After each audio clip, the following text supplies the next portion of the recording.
Ngayon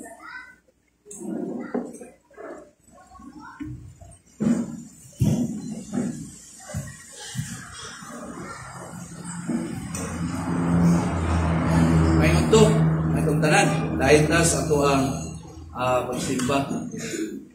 Tautuhon karon sa di pata mo sugod sa ato ang pagpadayon sa pagtuon ni mga pasahe, ngayon ang tao tabang sa ato ang buhi na Diyos. Magkakot ta, Ginoong Diyos, bay undang among pagpasalamat sa pribilehiyo nga imong gihatag kanamo nga nini nga kauton, padayon ning makatuon sa mubalaan ng mga pulong ini sa sulat ni Apostol Pablo sa unang Tesalonica, nagpangimi padayon ka magputli kanamo, maginlo kanamo sa ilong dugo ng Ginoong Hesus, aron na kami mahimong angayan nga mga magsisimba sa mga tubanan.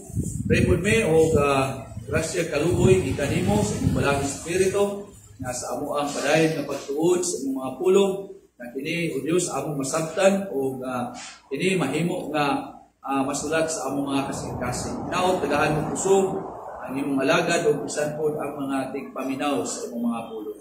Langit mo nang mamahan among isalig ang among pagsimba pagtuon sa imong mga pulong. Kaya lamang sa ngalan sa imong buktong anak mao si Ginoong Hesus. Amen.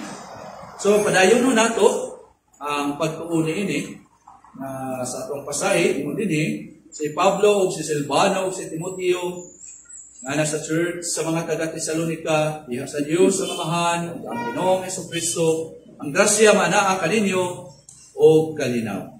So akong nakatunan no sa Milabay nga ining maong pasahe dunay tulo no ka mga uluhan ato ang ipukusan diin kini importante no nga mga sukaranan, pundasyon may tungod sa pagtudlo kanato unsa ang gikinahanglan sa church. So una atong nakita na ang church giapilan siya ginangkuban ni sa mga membro nga diin na anay sakop sa mga lugar nga duol ra pod mismo sa lugar na naahimutangan sa church. So ato na nang nakita no? Dayon ikaduha sa Milabay Domingo atong tan-aw ang ikaduha nini ang church mo ni importante ang church no kumpos ni siya sa mga magtotoo no resulta sa pagsangyaw sa maayong balita naluwas no nakabig o form ingon na church no mga tao nga nagakatigo mo na ang church dili ang building no ang church nahiusan siya uban sa Dios ang Amahan o sa Ginoong Jesucristo. Ato na kita sa Milabay na napag-iusap pinaagi sa balaang is dito. So karon unsa pa gyud ang gikinahanglan sa church ari na ta sa ikatulo nga uluhan nawa nato na uman sa Milabay na ang church nagkinahanglan grasya o kalinaw. So mo ni ato ang fokusan. Ang mga katawhan sa Dios nga nahimong mga membro sa church nagkinahanglan grasya o kalinaw. So basahon na to atong pasahe pagbalik. 1 Thessalonians chapter 1 verse 1 si Pablo ug si Silvano ug si Timoteo nga nasa church sa mga taga Tesalonica diha sa Dios ang Amahan ug ang Ginoong Jesucristo ang grasya manaa kaninyo og kalinaw. No? Gikan sa Dios nga atong Amahan ug sa atong Ginoong Jesucristo sa New King James Version. No? Sa New King James Version, grace to you and peace from God our Father and the Lord Jesus Christ. So dinhi klaro kayo nga gipakita no nato sa atong gibasa nga pasahe ang gitawag og sibo nga gikinahanglan sa church. No? Ang church, tinuray ang individual na kadawat ng ginagrasya. No? Kaya di man kamaluas kung wala ka nagrasyahan. Pero bisan og nagrasyahan, wala na nagpasabot, nawa na nagkinahanglan ng grasya. Di ba? So muna, kakita, gisultihan nun sa ato ang mapasahe, no? Ang grasya manaa kaninyo og kalinaw.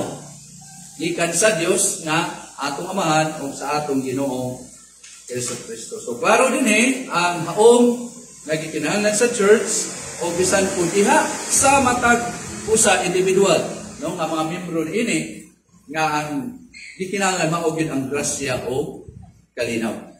Nya kanang grasya o kalinaw di na gikan sa tao, nagikan na sa Dios nga atong amahan o sa atong Ginoong Hesus Kristo. O mana ibawa nato nga mao gyud pud ni ang gisulti tan-aw nato ang ulong sa Ginoo sa New Testament, no? Ang mga churches ani, no? Mao gyud pud ni ang gisulti sa mga pag-abi-abi, no? Mga greetings diha sa mga sulat sa mga apostoles, diha sa mga kasimbahanan o bisan diha sa matag usa. So atong isurvey, no? Ato ang tan-aw, no? Kung mao ba ni ang naa nasulat sa mga churches sa New Testament. So, karon maaari sa ta, basahon na to pag-una ang Romans chapter 1 verse 7 para makita na to nga matag church nang hinahanglan gyud ang grasya ug kalinaw. Isulti gina, makita gina nato kung nagbasa ta sa New Testament, makita nato na siya. Sa Romans chapter 1 verse 7 unsa may gisulti dinhi? Ngadto sa tanan nakinsa mga higugma sa Dios. Diya sa Roma, no? Gitawag ingon nga mga balaan, ang grasya, di ba na? Manaa kaninyo og kalinaw. Gikan sa Dios na atong amahan og ni Ginoong Hesus Kristo, no? To all who are beloved of God in Rome, called as saints, grace to you and peace from God our Father and the Lord Jesus Christ. Ito mo niya itong makita sa sulat ni Apostol Pablo sa Church sa Roma. Dayon, di lang tayo kanaanan. Tanawon po na ito ang sulat niya sa Church sa Corinto. 1 Corinthians chapter 1 verse 3. Nanak po din makita na ito. Ang grasya maanaa kaninyo o kalinaw gikan sa Dios Amahan o ni Hesus Kristo. Na ano? Grace to you and peace from God our Father and the Lord Jesus Christ. Di lang sa unang niya nga sulat sa unang Korinto, kundi sa ikadawang Korinto, iyan na po nagisulti kini sa yang sulat sa 2 Corinthians chapter 1 verse 2. Ingon na po din ang grasya manaa kaninyo o kalinaw gikan sa Dios Amahan o ni Hesus Kristo. Kita na to, grace to you and peace from our God, our Father, from God, our Father, and the Lord Jesus Christ. So, kita na to. Sulat ni Apostol Pablo sa Roma, sa Corinto, o di lang diha ra sa church sa Galacia. O, tanaw na to. Basahon ko na to ang Galacia chapter 1, verse 3. Galatians chapter 1, verse 3. Galacia 1, 3. Ang grasya manaa kaninyo o kalinaw. Ano po, no? Gikan sa Dios Amahan, o ni Ginoong Hesus Kristo, grace to you and peace from God our Father and the Lord Jesus Christ. Dayon di lang tayo dihara. Ephesians chapter 1 verse 2. Episo 1:2. Nanapod, ang grasya maanaa kaninyo o kalinaw gikan sa Dios Amahan o ni Ginoong Hesus Kristo. Grace to you and peace from God our Father and the Lord Jesus Christ. So sa Ephesians, sa church na po sa Filipos, saan po na to? Philippians chapter 1 verse 2. Philippians chapter 1 verse 2, ang grasya manaa kaninyo o kalinaw gikan sa Dios Amahan o ni Ginoong Hesus Kristo. Grace to you and peace from God our Father and the Lord Jesus Christ. Dayon di lang sa church sa Filipos, nanapod sa church sa Colossus. Colossians chapter 1 verse 2.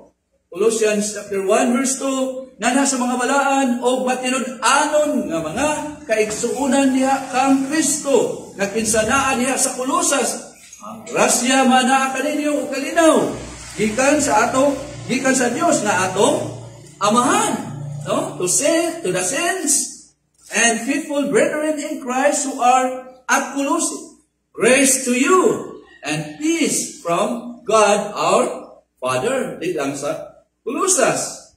Sa Thessalonica na po, 2 Thessalonians chapter 1 verse 2. Yang sulat din ang grasya manaa kaninyo o kalinaw gikan sa Dios Amahan o ni Ginoong Hesus Kristo. Grace to you and peace from God, the Father, and the Lord Jesus Christ. Dayon, di lang diha na makita sa maong mga churches na naanang mga panginahanglan sa grasya o kalinaw, bisan po sa iyang sulat kang Timoteo.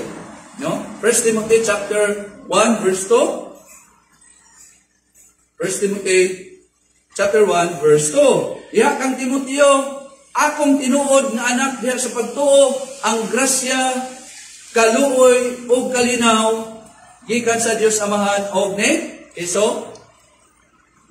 Kristo Jesus na atong Ginoo, no? To Timothy, my true child in the faith, grace, mercy, and peace from God the Father and Christ Jesus our Lord. Dayon, ilang diha siya nagsulat sa 2 Timothy, yan na kung nakbita na, mga kaigsuunan. 2 Timothy chapter 1 verse 2, nanak kang Timoteo, akong hinigugma nga anak des pagtuo, ang grasya, kaluoy o kalinaw gikan sa Dios Amahan o ni Kristo Jesus na atong Ginoo. Dayon Titus, sulat ko niya ni Titus, di lang kang Timothy. Sulat ko siya ni Tito, no? Tito chapter 1 verse 4, Titus chapter 1 verse 4, diha kang Tito, akong tinuod nga anak diha sa samang pagtuo, ang grasya o kalinaw gikan sa Dios Amahan o ni Kristo nga atong Ginoo. To Titus, my true child in a common faith, grace and peace from God the Father and Christ Jesus our Lord, our Savior. Di lang kang Tito, ni Pilimon po. So, kanaw na to, Pilimon chapter 1 verse 3. Ang grasya maanaa kaninyo o kalinaw, ikan sa Dios na atong Amahan o ni Ginoong Heso Kristo. Di lang ni Pilimon, sa sulat po sa 1 Peter chapter 1 verse 2b, Unang Pedro 1:2b, hinaot nga ang grasya o kalinaw manaa kaninyo diha sa pagkapuno sa sukdanan. May grace and peace be yours in the fullest measure.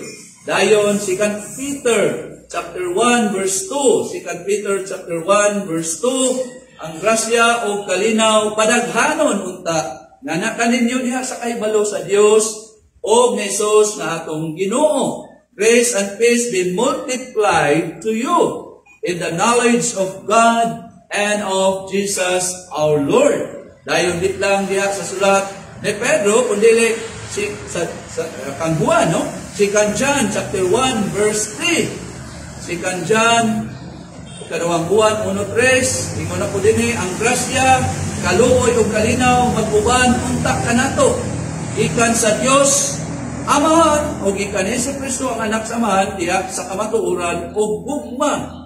Grace, mercy, and peace will be with us from God the Father and from Jesus Christ, the Son of the Father, in truth and love. Dahil sa katapusan, Revelation chapter 1, sulat ni John, Revelation chapter 1 verse 4 to 6, isulti na po din si Juan, na nasa 7 ka mga churches diya sa Asia, ang grasya manaa kaninyo kalinaw, ikan kaniya, nakinsa mao sa karon, o nakinsa mao sa kaniadto, o kinsa mao ang muanhe, o gikan sa 7 ka mga espiritu, nakinsa naa sa tubangan sa iyang trono, gikan ni Jesu-Kristo ang matinud-anon na saksi, ang panganay sa mga patay, o ang pangulo sa mga hari sa yuta, na nakaniya, at kinsa nahigugma ka nato o nagpahigawas o naghugas ka nato gikan sa atong mga sala pinahagis and dugo. Versikulo 6, og siya nihimo ka nato nga usa ka gingharian mga pari nga nasa iyang Dios o Amahan. Nganha kaniya ang himaya o ang paghari hangtod sa kanturan. Amen. So, klaro no?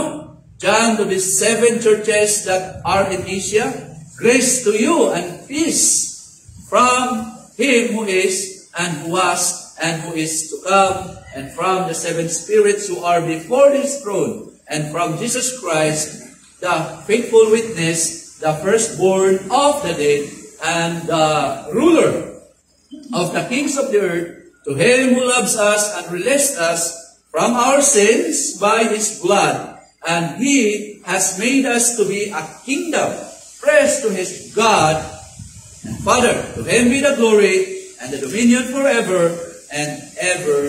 Amen. So, kita na to. Diba? Nga ang grasya o kalinaw, ikinahanglan yun. Dili mabuhi ang mga kasibahanan, ang individual, kung wala ang grasya o kalinaw. Diba? Balik-balik, lahat yun. So muna nga, dili hanap, tinaw kayo sa atong gibasa nga mga pasahe, nga ang grasya o kalinaw, hingpit yun, nga maoy ikinahanglan, diha sa matag church, o bisan diha sa matag usa ka mga membro nini. Diba? Nakita na to, na sa church direkta, na sa individual, diba? Gipang nanginahanglan yun, nini.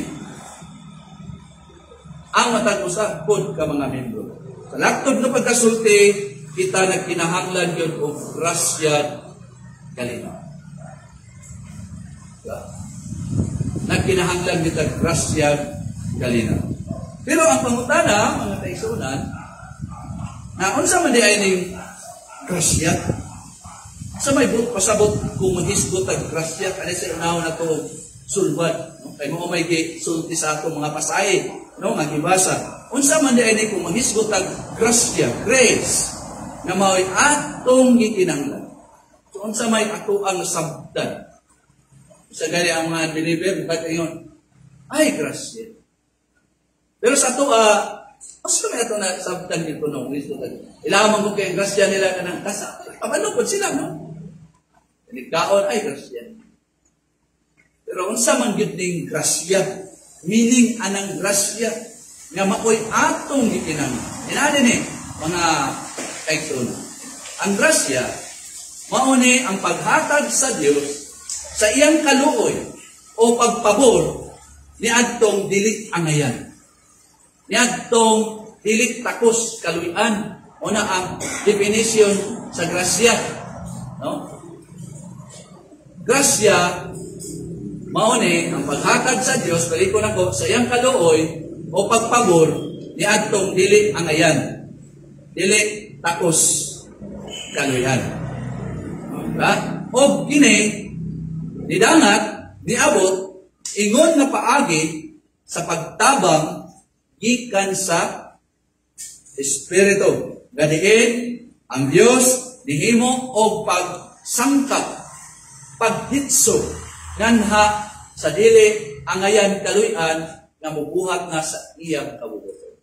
Na ang mga dili angayan mubuhat sa iyang kabubuton, gigrasyahan, pinaagi sa tabang sa balang Espiritu, aron ang kadtong mga dili makahimo sa pagbuhat sa iyang kabubuton, makahimo na. Subusa, dili nato kalimtan, at ining maong grasya, niabot ni, dili ka nato, no? Ingon nga mga, sa matag grasya, ingon nga mga dili angayan, ingon nga mga dili takos kaluyan, di ba? O paboran sa Diyos. Ano man, nga dili ta angayan, ano man, nga dili ta angayan paboran sa Diyos, tungod kay, wala may bisan usap ka nato, na naay katungod, nganha nining maong tabang sa grasya. Wala man.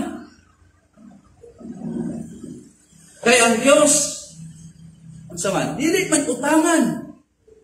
Ni bisan kinsa, tungod kay siya, mauman ang source. Siya man ang tinugdan sa tanan ng mga butang.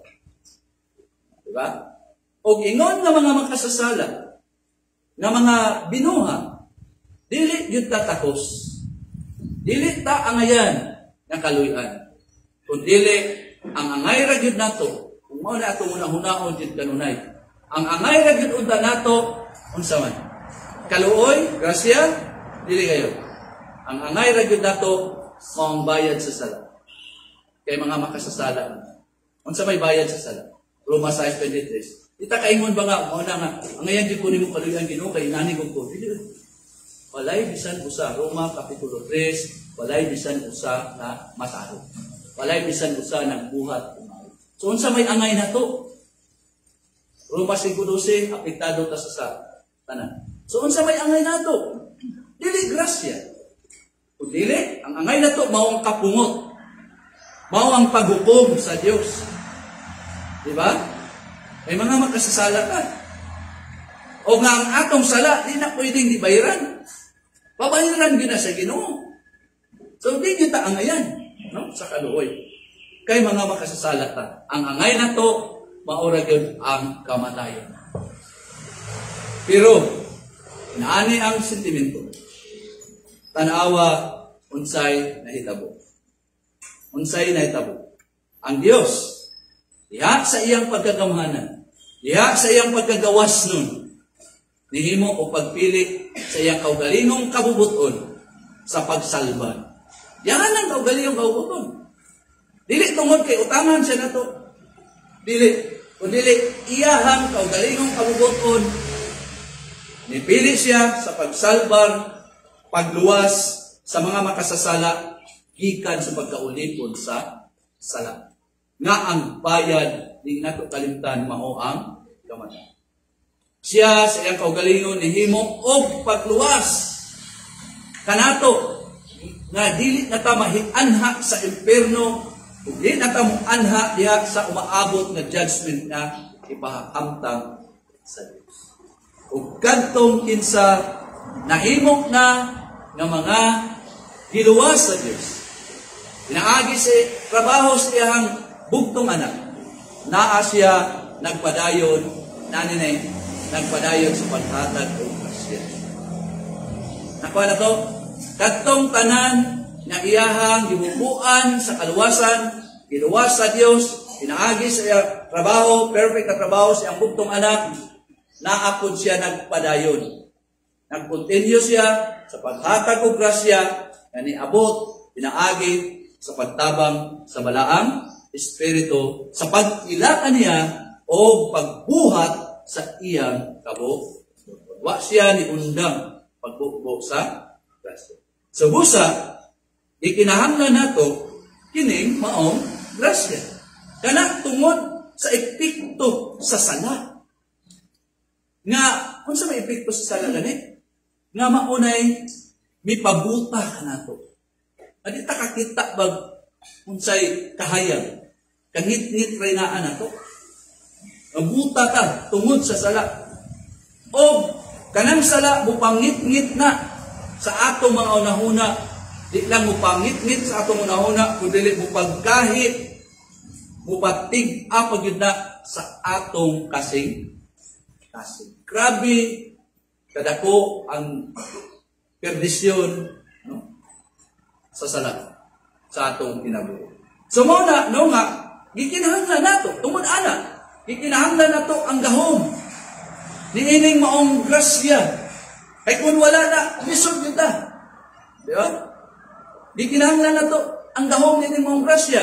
Nga mao'y muhatag nato o pagsabot, insakto na pag-apply, pagpadapat sa pulong sa Dios. No? Di lang pagpadapat sa pulong sa Dios, kundi pagutang sa atong mga kasing-kasing, diya sa pagtuo o pagkamasinugtanon o nganha sa paghatag kanatong puso sa pagbuhat. So, kana ang ikinanglan na grasya. Kay kung wala ning maong nagpadayon nga supply o pag-supply sa grasya gikan sa Dios Amahan o ni Ginoong Hesus, kita ang mahitabo nato mamahimo gyud ta nga mawalay paglaog o mabutaan pinaagi sa sala. Mo nay danger. Kung di bitaw mo padayon o supply ang Dios aning maong grasya, ang mahitabo sa tuwa kita mahimong walay paglaog o mabutaan sa sala. O itong atong gisurvey gyud, sige gyud grasya, ang grasya, ang grasya. Grasya gyud tanan. No, atong gibasa kanina. Kay kun wala na, madelikado gyud ang kinabuhi sa church. Madelikado ang kinabuhi sa matag usa ka membro sa church. Ngano man mabutaan pinaagi sa sala. Unya, di lang mabutaan, mugahi ang atong kasing-kasing pinaagi sa limbong sa sala. I-describe din sa Bible, limbong yun ang sala. Tanawa kay Hebrews chapter 3, verse 13. Kung wa ng grasya, impas dita. O nagsige na siya gisulti sa matag church o sa individual sa atong gibasa kanina. Kinaaman ang sala limbungan. Di ba? Hebrews 3:13. Yun sa pag-describe din ang sala din na siya magsaba. nga mulimbong, pero limbungan. Tawag gali. In verse 3:13, apan pag tinambagay, pag dinasigay kamo, isang kamo, amo ni gi-address kining maong sulat sa mga Christian nga mga nangaluya. Muna nga ang posibilidad ngano nga kining maong gisulatan niya nangaluya ni kay kulang sila ani.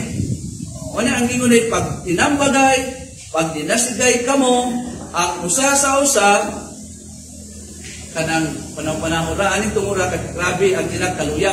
Grabe ang ilahang kanibang pagka nalimbungan sa sala. Daghan man kung basahon niyo ang background sa Hebrews, Hebrewanon nga sulat, daghan ang apostasy, daghan ang ibiya sa pagbuo. Muna nga din gidutan sila na mao ni usa sa hinungdan na walay pagtagad sa usa-usa.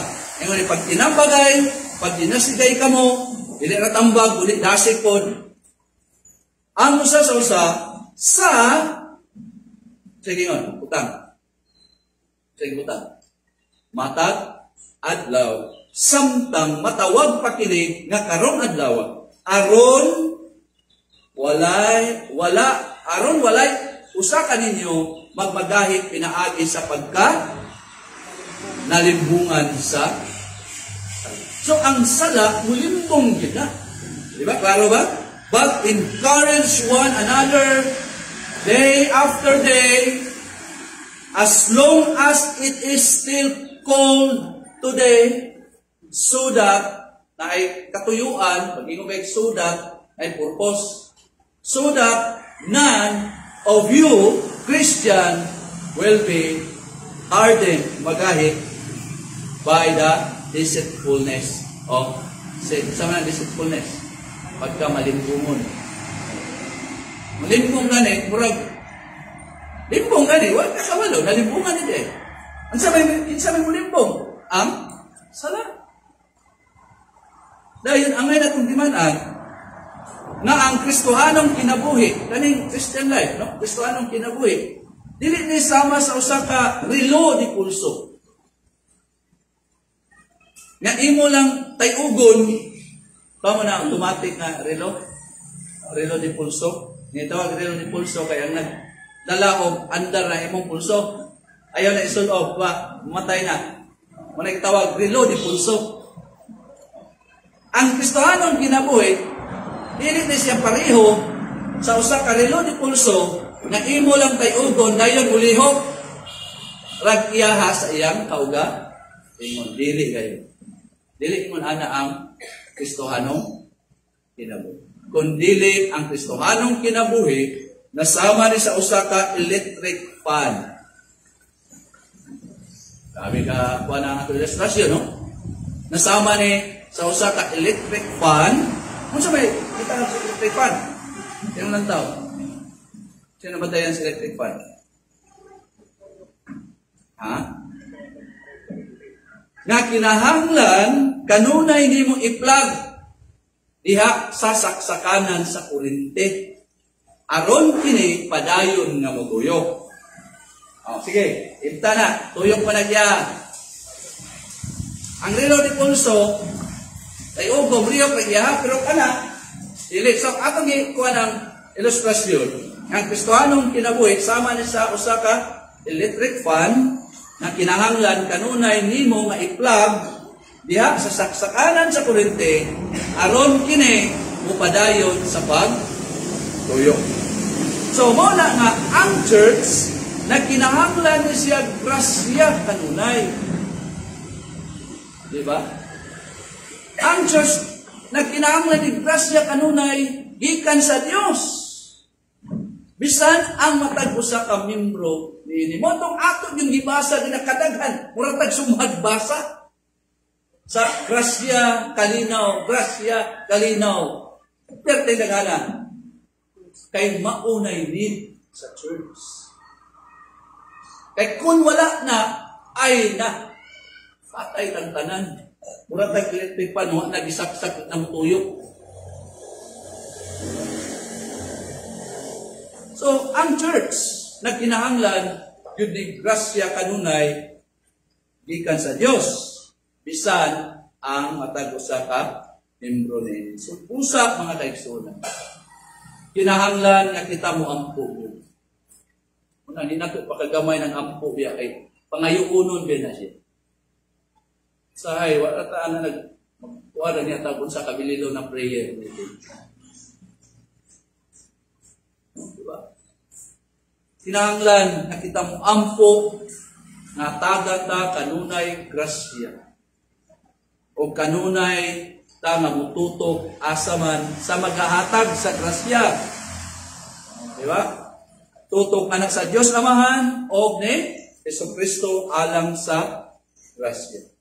Dahil di nato kalimtan na dinhi sa atong pasahe nga gibasa 1 Thessalonians chapter 1 verse 1, isultihan ta dinhi nga kining maong grasya nga kanunay gikinahanglan sa church bisan sa matag usa ka mga miyembro nini kini na ay ka-partner. Duha biya ang giingon sa atong pasahe. Di na grasya ang need no sa church.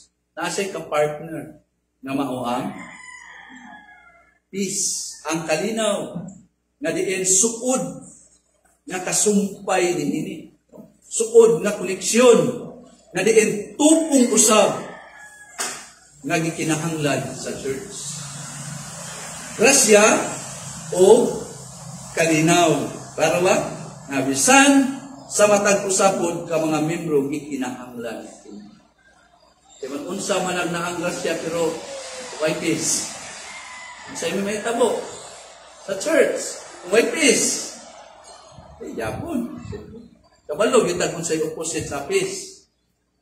Sa may opposite sa peace ko. No? Ha? Kagugot. No? So, duha yun na ang gikinahanglan. Grace of peace. Suod kayo sila. Diba? Maunay ni ikinahanglan sa matag usa ka membro o sa church. Partner na sila. No? Na ay partner ang grace. Na mao ang kalinaw, suod kay na sila. O, tinaw, no? Makita gisultihan sa atong pasay. Tanawan, balikan na ito. Tanawa gali. 1 Thessalonians 1, verse 1, ang grasya maanaa kaninyo, napay sumpay, o kalinaw. Grace to you and peace. So, sumpay kayo sila. Wa man na nagbulag kay and, wa may anda. Naana, diha, sulod niya, ang grasya naa ang peace. Dili na matinuod ng grasya kung wala ang peace. Kay sumpay man. Parehari ko na sa kuan, pastor and teacher. Di man na sila nagbulag. Kung pastor, kamao mo, tudlo. Dili na duha ka office. Kani, ang grasya naa ang peace. And peace. Yeah. Kay bawa na to, na kining sala. Balikan na to niya. Kining sala mo, naglagangan sala yan. O bitaw na, hindi na to, igugmao ng sala. Dangan sa tananggangan. Ninani na tao, niyan kayo tag sa tao, tumudan. Ang sa definition kayo sa sala, 1 John chapter 3, verse 4, ipunta mo pataka o tatag o definition sa sala, nga definition sa Bible. Ang saan definition sa sala?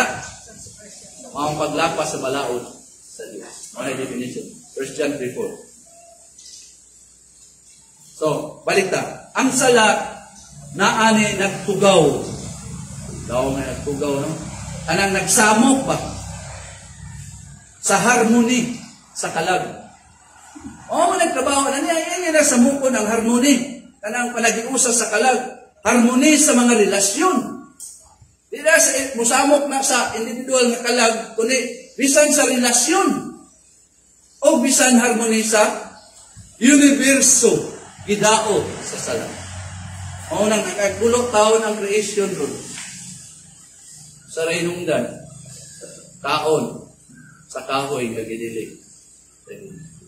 Dao tanan, damage tungod sa sala. Maunay mangguguba. No? Ang sa definition gali sa Satan, teka ba? Ang sa definition sa Satan, the destroyer. Nya, isa magitang sala. Mao na di guba. Mao kinay nagamong natukan. So mana, no?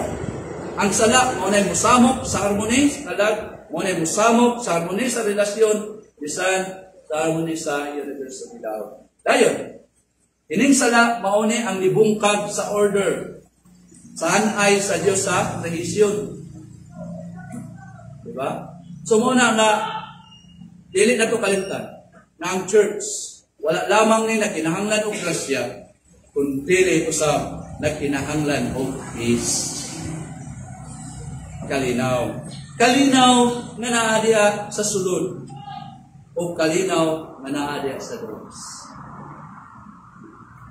Kalinaw nga naa diha sa sulod, kalinaw nga naa po diha sa Dios. Pero mga kaigalaan, kaigsunan, iman-an na to. Ang church mahimo lamang ni nga makadawat sa peace, sa kalinaw, sa diha nga naa na kini nag-enjoy mismo sa iyang kaugalingon sa grace, sa grasya. Sa diha nga naggrasyahan na kini. Kay wakoy tinuod nga kalinaw o wakod ang grasya.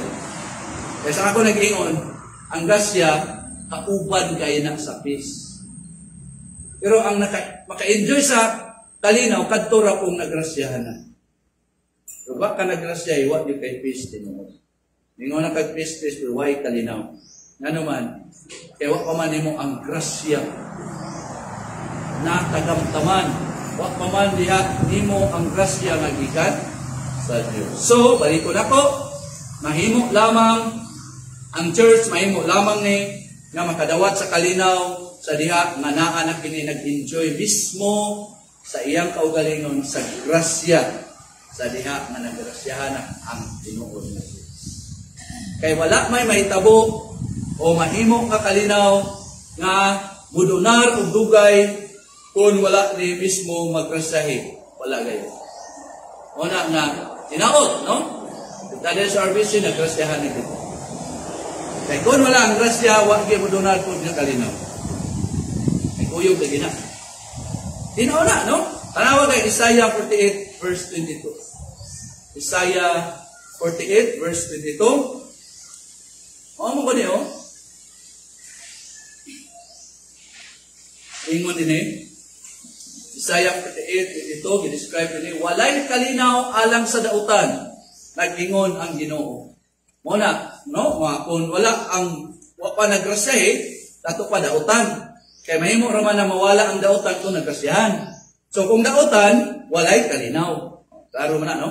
Walay kalinaw alang sa dautan, nag-ingon ang Ginoo. There is no peace for the wicked, says the Lord. Muna nga, kung ikaw karon papayog ka diha ni Kristo, ang imuhang kayutang dautan pagyud. Kaya mawara ng pagkadautan kung muduol ka kang Kristo. Kasi Kristo man maoy mupawagtang sa pagkadautan nga pasigulit ka sa Dios, mahimo kang mataron. Kung wa ka diha ron, kaningon, there is no peace for the wicked. Nga ang gaingon, says the Lord. Yun ang so klaro, din sa atong gibasa, na walay mudugay na kalinaw diha sa sulod o wala usay mudugay na kalinaw diha sa gawas sa mga dautan. Una kahadlok kung ang kinabuhi nato na nagkinabuhi sa dautan. Kinsa man ang mga dautan, mao nang tagtong mga tao nga wala pa nisalig ni Kristo. Wala pa'y Kristo sa kinabuhi. Mao na nga bisag unsaon pa ninyo kinabuhi, wa kay peace. Naman maangkon ra ng kalinaw kung nagrasyahan na ka una na kay tinuoray nga relasyon niya kang Kristo. Mao na ang tinuod. Mao nang gisultihan kita dinhi. There is no peace for the wicked, says the Lord. Angtod nga di ka moduol di kang Kristo, wa kay kalinaw ni. Kaaway mo ka sa Dios. Sa pagkapisa ng anaang kapagmintig kontra nimo mao ang Dios. Muna nga aron ka mapasikuli ang imong relasyon ngadto sa Dios, dili nakakaaway niya duol kang Kristo. Kaya pinaagi ni Kristo mapasikuli ang imong tinuoray nga relasyon ato sa Dios. Dahil maangkon nimo ang kalinaw. So muna nga aron ma-enjoy, mapahimustan o makapahimulos sa walay undang nga peace, kalinaw, diha sa kinasuluran o diha sa gawas, nini kita nagpinahanglan sa grasya nga nagikan sa Dios Amahan o ni Ginoong Jesu-Kristo. So busa, kung ikaw gusto peace, kalinaw, nang kinahanglan, musa nga ikaw makabaton sa grasya. Ayaw, wala kalinaw na din mo. Huwag pa ng grasya. Di ba? Kinahanglan na magduol ka ng Kristo. Aron ka makabaton sa grasya, gikan sa Diyos Amahan o ni Ginoong Jesu-Kristo. Kinahanglan una nga maggrasyahan ka.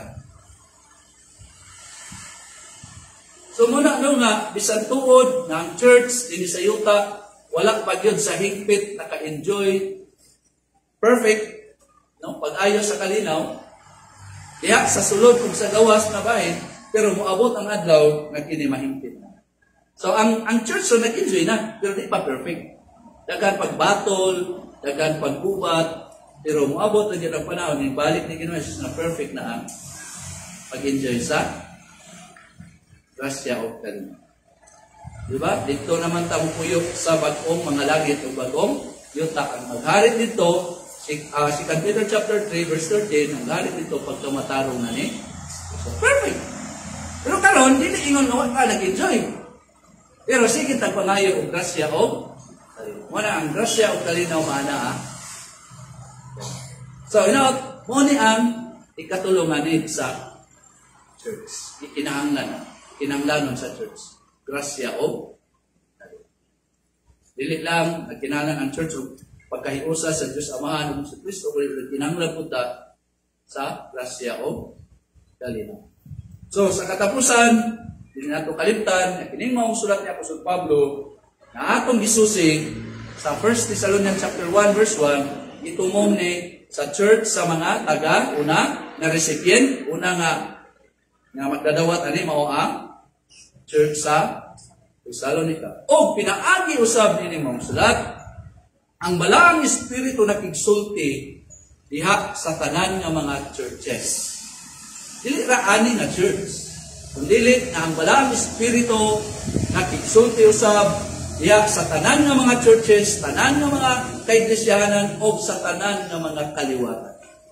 O kung kita atong gibasa bitaw sa milabay pagyon sa John, o kung kita na ay mga dalunggan sa tuig sulat ni John gani sa Revelation nan maminaw ta sa unsay isulti sa espiritu pinaagi nining maong sulat nga sa tanan nga mga churches o bisan nga di kanato ingon nga church nga iya ni So mo ni ang reality nagkikinahanglan sa church. So, hinaot, katapang ni nato, nakita kanunay, muhangyo, o grasya kalinaw, ikan sa Mahan, nalangit nun, salamat na ang manamong ni mga pagtuon, hinaot na tunin mga kamatuuran, imong isulat sa mga kasing-kasing, aron mo'y pundasyon na mo, na kanunay kami muhangyo, mo mangayo sa imong grasya kaluoy kalinaw kanamo dinhi sa church. Mahal ikaw ra gyud among paglaom na makapadayon mis pag-enjoy sa grasya o kalinaw. Salamat kang Ginoong Jesus nga maoy tinubdan ining tanan. Kung wala ang iyang perfect na trabaho dito sa Cruz Calvario, dili kami makabaton o kalinaw. Salamat sa imong walay katapusang plano sa kaluwasan na imong gipatuman kayo. Kinilini ka namo, pinaagi kang Ginoong Jesus. Usa, salamat kayo. Kung bisan ko, niadtong mga wala pa diyan ni Ginoong Jesus, na grasyahan mo sila, Amahan. Natagaan mo sila o pagsali, pagginulsol, pagtuo niya kang Ginoong Jesus. Aron sila usab, mahibalik ang ilang tinuray na relasyon diya kanin. O ang imong kapumot, di na nimo ipatagamtang kanila. Kung dili, mauna ang pag-atiman, pag-amuma ka na. O Diyos, salamat kayo. Ibalik ng mundo mong himaya. Di alamang sa ngalan ni Ginoong Jesus.